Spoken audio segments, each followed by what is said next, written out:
একবার দরুদ শরীফ পাঠ করবে আল্লাহ পাক রব্বুল আলামিন তার সম্মানের 10টি দরজা খুলে দিবে। কয়টি? 10টি। সম্মানের 10টি স্তর, 10টি মর্যাদা, 10টি দরজা ওই বান্দার জন্য, ওই নবীর উম্মতের জন্য খুলে দেওয়া হয়। এই জন্য দুনিয়ার জমিনে আমার নবীর প্রতি যে যত দরুদ শরীফ পড়বে আল্লাহ পাক রব্বুল আলামিন ওই উম্মতের মর্তবা আমার আল্লাহ কত বৃদ্ধি করে দিবেন। আরো জোরে সরে বলি সুবহানাল্লাহ। এই জন্য নবীর আশিকদের সম্মান বেশি না কম? মৃত্যুর আগেও বেশি, মরলেও বেশি। মৃত্যুর আগেও বেশি, মরার পরেও বেশি। কার কারণে? নবীজির কারণে। কার কারণে? নবীজির কারণে। আল্লাহ পাক রব্বুল আলামিন যেন ওই নবীর প্রতি বেশি বেশি দুরূদ শরীফ পড়ার তৌফিক দান করুক, সকলে বলে আমিন। وعن ابن مسعود رضي الله تعالى قال قال رسول الله صلى الله عليه وسلم إن لله ملائكة سيحين في الأرض يبلغوني من أمتي السلام رواه النسائي। এই হাদিসটা নাসাই শরীফের মধ্যে রয়েছে। আমার রাসূল সাল্লাল্লাহু আলাইহি ওয়াসাল্লাম বলেন, ও জগতের মানুষ, আল্লাহর কতিপয় কিছু ফেরেশতা আছেন যারা দুনিয়ার জমিনে বিচরণ করে থাকেন, তারা আমার উম্মতের পক্ষ হতে আমার কাছে সালাম পৌঁছিয়ে দেন। আল্লাহর শুকর বলি সুবহানাল্লাহ। ভাইরা বাবারা, আমরা কি এখন বাংলার জমিনে না সৌদি আরবের জমিনে? আওয়াজ দিয়ে বলেন, নিজের মাতৃভূমিকে আমরা ভালোবাসি না? বলেন, আমরা কি বাংলার জমিনে না সৌদি আরবের জমিনে? এই আল্লাহর কতিপয় কিছু ফেরেশতা রয়েছে যারা আল্লাহর এই জমিনের উপরে চলাফেরা করেন, ঘোরাফেরা করেন। ফিল আরদি, তারা এই জমিনের উপরে কি করেন? বিচরণ করে থাকেন। আর বিশ্বের যেই কোনো প্রান্ত থেকে যখন নবীর কোন উম্মত দুরূদ শরীফ পাঠ করে, ওই ফেরেশতারা গিয়ে আমার নবীর কাছে তার সালাম, দরুদ ও সালাম পৌঁছিয়ে দেন। সুবহানাল্লাহ। আরো জোরে সবাই বলি সুবহানাল্লাহ। শুধু এমনি না, নাম ধরে ধরে বলতে থাকে, এ মদিনাওয়ালা, ইয়া রাসূলুল্লাহ, ইয়া হাবিবাল্লাহ, আপনার একজন আশেক বাংলার জমিন থেকে, পাতুরিয়া পড়া থেকে, অমুকের বেটা ওমা আপনার প্রতি দরুদ ও সালাম পাঠ করেছেন, আপনি তার দরুদ ও সালাম কবুল করে নিন। আমার নবী সাল্লাল্লাহু আলাইহি ওয়াসাল্লাম জবাব দিয়ে বলেন, ও আল্লাহর ফেরেশতারা, যারা আমার উম্মতের দরুদ ও সালামকে আমার কাছে পৌঁছে দিয়েছো, তোমরা সাক্ষী থেকো, ওই উম্মতের পক্ষ থেকে আমি নবী সালাম গ্রহণ করে নিলাম। উচ্চ আওয়াজে বলি সুবহানাল্লাহ। আমরা কি সালামের পক্ষে না বিপক্ষে? দরুদ শরীফের পক্ষে না বিপক্ষে? আমরা আমাদের নবীর পক্ষে না বিপক্ষে? আল্লাহ পাক রব্বুল আলামিন যেন ওই মদিনাওয়ালার প্রতি দরুদ ও সালাম দিয়ে আমাদের অন্তরকে শীতল করে দেন, সুখময় শান্তিময় করে দেন। উচ্চতর স্বরে বলি আমিন।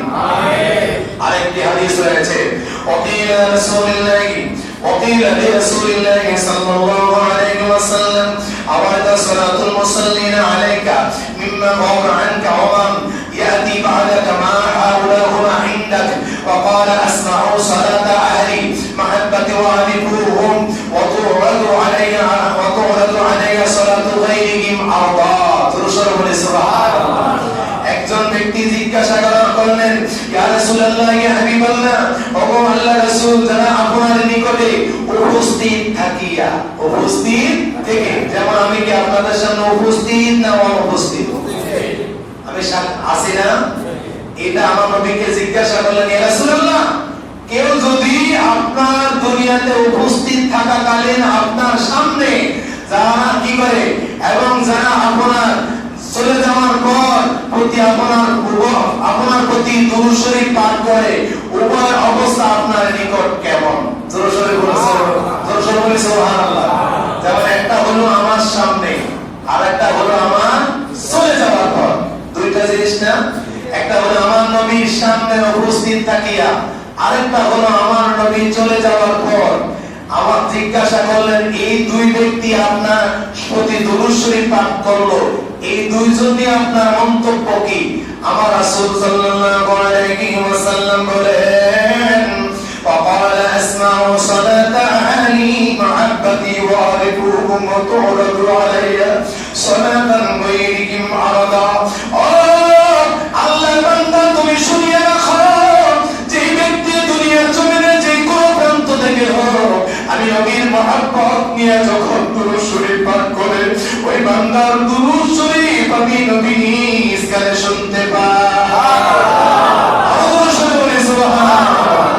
যে মহব্বত নিয়ে পড়ে, যে মহব্বত নিয়ে পড়ে, যে ভালোবাসা পায়, যে কলিজায় আমার নবীর প্রেম ধারণ করে দুরূদ শরীফ পড়ে, আমার নবী সাল্লাল্লাহু আলাইহি ওয়াসাল্লাম বলেন, ও আল্লাহর বান্দা, সে পৃথিবীর যে কোন প্রান্ত থেকে উঠতে গেল দুরূদ শরীফ পড়তে দেরি হয়, আমি নবী আমার আশিকের দুরূদ শরীফ শুনতে দেরি হয় না, সেটা আমি নিজ কানে শুনতে পাই। দুরূদ শরীফ আর কেউ তো আছে এমনি দুরূদ শরীফ পড়ে, আছে না? আমার নবী সাল্লাল্লাহু আলাইহি সাল্লাম বলেন, ওই ব্যক্তিকে নিয়ে মন্তব্য করো, সেটা আমার কাছে পৌঁছানো হয়, সেটা আমি নিজে শুনিয়ে আমার কাছে পৌঁছানো হয়। জোরে সোরে বলি সুবহানাল্লাহ। দুরূদই দুই দিক, একটা গভীরতা বেশি না কম, যেটা আমার নবী শুনতে পায়, নবীর আশিকের দুরূদ নবী শুনতে পায়, রওজা শরীফ থেকে আমার নবী দেখতে পায়, রওজা শরীফ থেকে আশিকের দুরূদের আওয়াজ শুনতে পায়। জোরে সোরে বলি সুবহানাল্লাহ। আর আরেকটা নবীর কাছে পৌঁছিয়ে দেওয়া হয়। তাহলে কি আমরা দুরূদ শরীফ পড়ব না? কিন্তু এখন অনেক ভাইরা বাবা আছেন, কাজ নাই কাম নাই, জুমার দিন মসজিদে সপ্তাহে একটা দিন নামাজের পরে দুরূদ ও সালাম সংক্ষিপ্ত আকারে হয়, আমরা দৌড়ে চলে যাই, আমরা দৌড়িয়ে চলে যাই। কাজ না থাকলে যাবেন না, অন্তত সপ্তাহে একটা দিন আপনি আসেন, প্রত্যেকদিন আসা আপনার পক্ষে সম্ভব হয় না, আমরা ব্যস্ত থাকি, ব্যবসা বাণিজ্য নিয়ে ব্যস্ত থাকি, সংসারের কাজকর্ম নিয়ে ব্যস্ত থাকি, চাকরি নিয়ে ব্যস্ত থাকি, বিভিন্ন দিকে থাকি। সপ্তাহে একটা দিন আমরা আল্লাহর মসজিদে আসার সুযোগ হয়। বলেন তো আমরা কি দুরূদ শরীফ পড়ে যাবো না যাবো না? দুরূদ শরীফ পড়ে যাবো। আল্লাহ পাক কবুল করুন, সকলে বলি আমিন। আরো জোরে বলি আমিন। وعن أبي بن كعب قال قلت يا رسول الله إني أكثر الصلاة عليك فكم أجعل لك من الصلاة؟ قال ما شئت. قلت الربوع. قال ما شئت فإن زدت فهو خير. قلت فالنصف. ما قال ما شئت وإن زدت فهو خير. قلت فالثلثين. قال ما شئت فإن زدت فهو خير. قلت أجعل لك صلاتي كلها؟ قال إذا تكفى ذمك ويغفر ذنبك. رواه الترمذي. উচ্চস্বরে সরে বলে সুবহানাল্লাহ। নবীজির সাহাবী উবাই ইবনে কাব রাদিয়াল্লাহু তাআলা হইতে হাদিস কানা বর্ণিত, তিনি বলেন, আমি জিজ্ঞাসা করলাম, ইয়া রাসূলুল্লাহ, আমি বললাম, ওগো আল্লাহর রাসূল, আমি আপনার প্রতি বেশি পরিমাণ দুরূদ শরীফ পাঠ করতে আগ্রহী, কি পরিমাণ সময় আপনার প্রতি দুরূদ শরীফ পড়ব? আমার রাসূল সাল্লাল্লাহু আলাইহি ওয়াসাল্লাম বলছেন, তাকে বলছেন নির্দিষ্ট করা, ইয়া রাসূলুল্লাহ, আমি কতটুকু সময় নির্দিষ্ট করে নেব? আমার নবী সাল্লাল্লাহু আলাইহি ওয়াসাল্লাম বলছেন, কি বলছেন?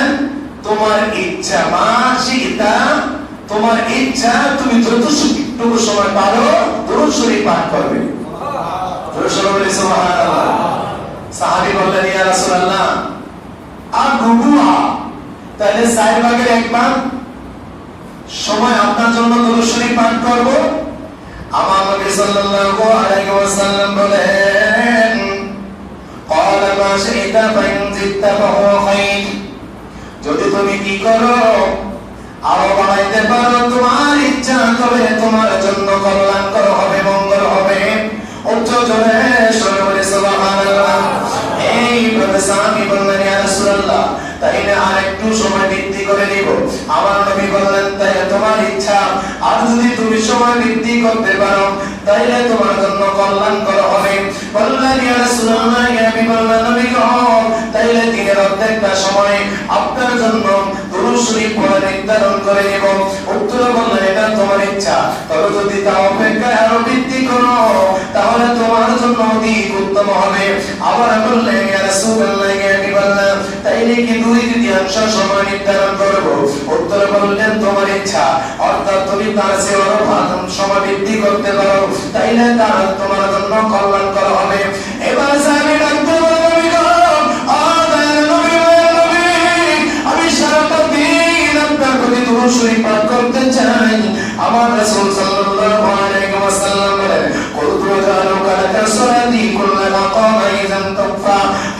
জানা ওয়া ইয়াগফিরু যামবাকা। ও আল্লাহর বান্দা, যদি তুমি তাই করো তাইলে তোমার সমস্ত আশা আকাঙ্ক্ষা আমার আল্লাহ পূরণ করে দিবে। শুধু তাই না রে আল্লাহর বান্দা, শুনে রাখো, তুমি যদি যত বেশি পরিমাণ আমার প্রতি দুরূদ শরীফ পাঠ করবে, আমি নবীর মহব্বত কলিজা যত বেশি দান করবে, পুরোটা দিন যদি তুমি আমি নবীর জন্য সময় নির্ধারণ করো, আমি নবীর প্রতি দুরূদ শরীফ পাঠ করবে আল্লাহর বান্দা, তবে শুনে রাখো, আমার আল্লাহ পাক রব্বুল আলামিন তোমার জীবনের গুনাহগুলি ক্ষমা করে দিবে। চলো শুরু করি সুবহানাল্লাহ। তাহলে নবীর দুরূদ শরীফ পাঠ করলে গুনাহ ক্ষমা হয় না হয়? কি ওয়াজতে বলেন শব্দ আছে। তিরমিজি শরীফের হাদিস, সিয়াসিত্তার কিতাব কয়টা? 6টি। কয়টি? তার মধ্যে অন্যতম কিতাব তিরমিজি শরীফ। এই তিরমিজি শরীফের মধ্যে আমার রাসূল সাল্লাল্লাহু আলাইহি ওয়াসাল্লাম দ্বিতীয় নম্বর খণ্ড পৃষ্ঠা নম্বর 72 হাদিস নম্বর 2457। এখন যে হাদিসের আলোচনা করলাম কিংবা হাদিসটা পড়লাম, এই আলোচনাটা করেছেন, এই আলোচনাটা রয়েছে। তাইলে এই হাদিসের উপরে আমাদের কোনো সন্দেহ আছে? সন্দেহ আছে মনে হয়? জবান করে বলি, সন্দেহ আছে? যদি সন্দেহ থাকে তাহলে ঈমান আসেনি?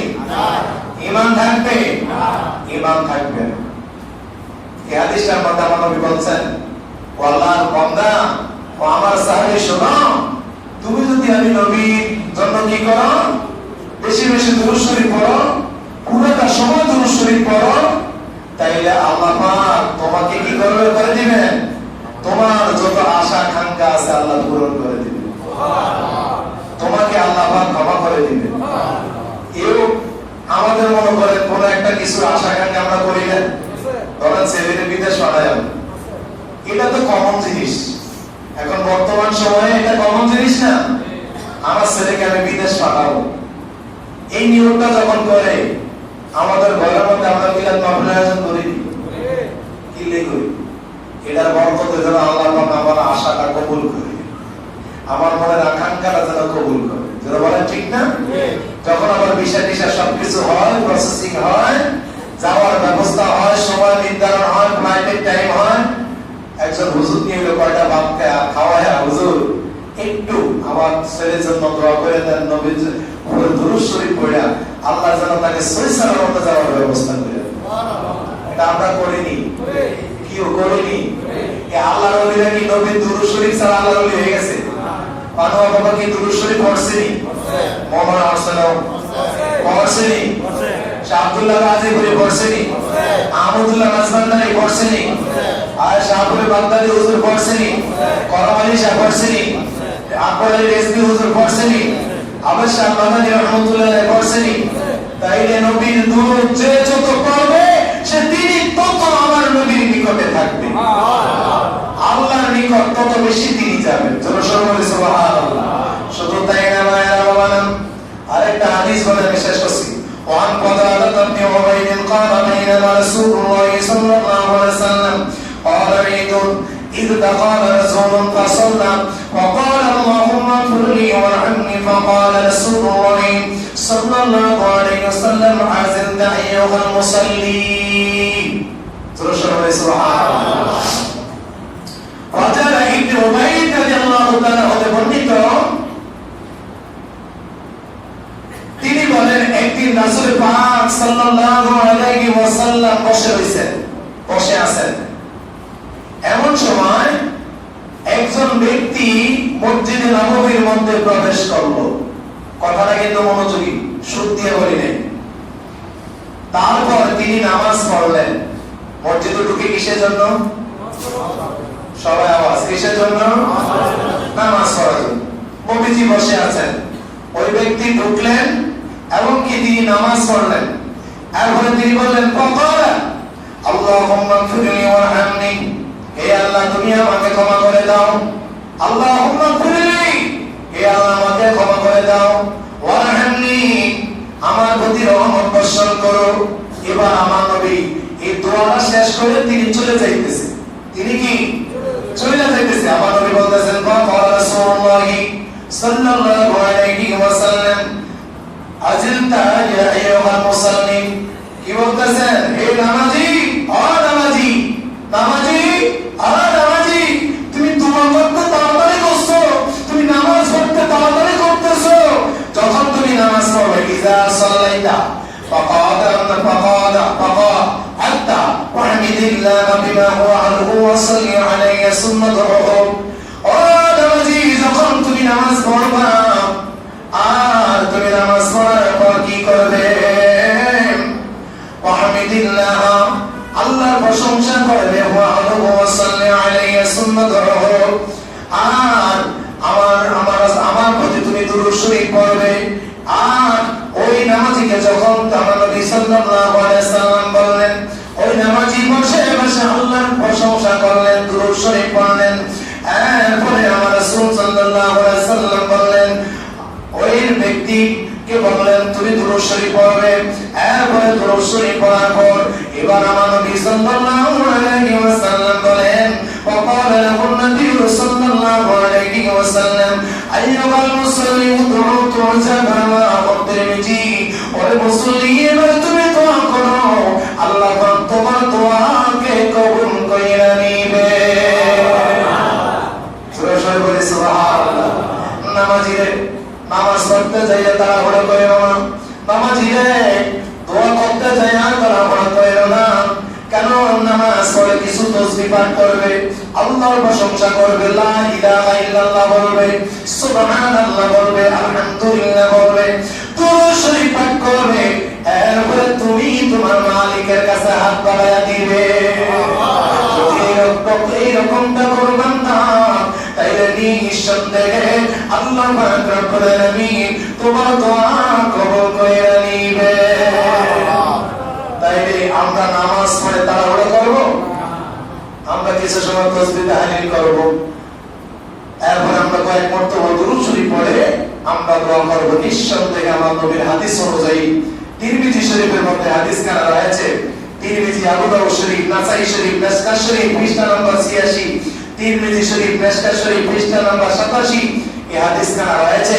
আমার নবী বলেছেন, উম্মতেরা তোমরা যদি এরকম করো তাইলে তোমাদের দোয়াগুলি আমার আল্লাহ কবুল করবেন। আল্লাহ পাক যেন আমাদেরকে কবুল করে, সকলে বলি আমিন। তাইলে আমরা কি দুরূদ শরীফ পড়ব না ছাড়বো?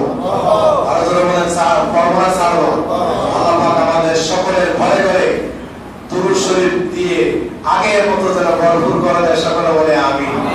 এখন বর্তমান যুগে বেদাতের বতুয়া দিয়া ঘরের ভিতরে দুরূদ শরীফ নেই, জোরে বলেন ঠিক কি না? মিলাদের অনুষ্ঠান নাই। পাগল বাবা মোহাম্মদ শাহ রহমাতুল্লাহ আলাইহির খলিফারা আগে যেমন করে ঘরে ঘরে গিয়ে জিকিরের মাহফিল করেছেন, মিলাদের মাহফিল করেছেন, মজলিস কায়েম করেছেন, ডক্টর আহমদ ফারাবাদ হুজুর কেবলা মুরিদরা এমনি ভাবে আশিক রাসূলেরা তলে তলে গিয়ে পাড়া মহল্লায় গ্রামে গঞ্জে গলিতে ঘরে উঠানে আঙ্গিনায় যেই রকম ভাবে মিলাদ শরীফের জারি ছিল, বাস্তব বিগত প্রচার ছিল, তখন আমাদের মধ্যে রহমত বরকত সব কিছু ভরপুর ছিল, বলেন ঠিক কি? এখন আমরা ওই কাঠমাল্লার কথা শুনে, বেদাতি ফতোয়া শুনে শুনে সেগুলোকে আমাদের থেকে ডিলিট করার কারণে এখন আমাদের মধ্য থেকে রহমত ডিলিট হয়ে গেছে, বলেন ঠিক কি না? এখন আমাদের থেকে রহমত চলে গিয়েছে, এখন আমাদের থেকে কল্যাণ চলে গিয়েছে, এখন আমাদের থেকে মঙ্গল চলে গিয়েছে, এখন আমাদের থেকে সন্তানের মহব্বত চলে গিয়েছে, এখন আমাদের সংসারের সুখ শান্তি, ব্যবসা বাণিজ্যের বরকত নিয়ামত যত কিছু ছিল সমস্ত কিছু আমার নবীর এই মিলাদ কিয়াম বাদ দেওয়ার কারণে, কোরআন তেলাওয়াত বাদ দেওয়ার কারণে, জিকিরের মজলিস বাদ দেওয়ার কারণে সমস্ত কিছু এই নিয়ামতগুলি আমাদের সমাজ থেকে দূরে চলে গেছে, বলেন ঠিক কি না? আল্লাহ পাক যেন আমাদেরকে বুঝবার তৌফিক দান করুন, সকলে বলি আমিন। কুমিল্লা সিটি কর্পোরেশনের একটা সিটি আসছে। আসসালামু আলাইকুম।